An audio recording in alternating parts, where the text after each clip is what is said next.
तोनसा शरीफ, जतवाला, नवाही बस्ती, गरमानी Bohr से हमें report कर रहे हैं अल्लाह बख्श।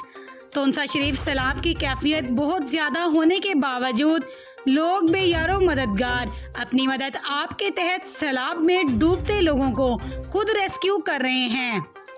दूसरी जानिब लोग सैलाब ज़दगान की मदद के लिए मज़दे या गाड़ियों पर ज़रूरती अशिया का सामान मुहैया कर रहे हैं।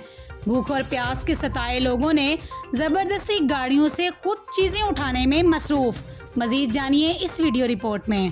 क्या हालत कर रहे हैं ये लोग, देखिए ये लोग क्या हालत कर रहे हैं हमारी। हम लोग ये यहाँ पर राशन तकसीम करने आए थे सैलाब ज़दगान के लिए, लेकिन इस तरह से यहाँ पर ये ट्रक को लूट लिया गया। अगर इस तरह से होगा तो कौन कराची से इस तरह आएगा आमद करके जो है सामान बांट।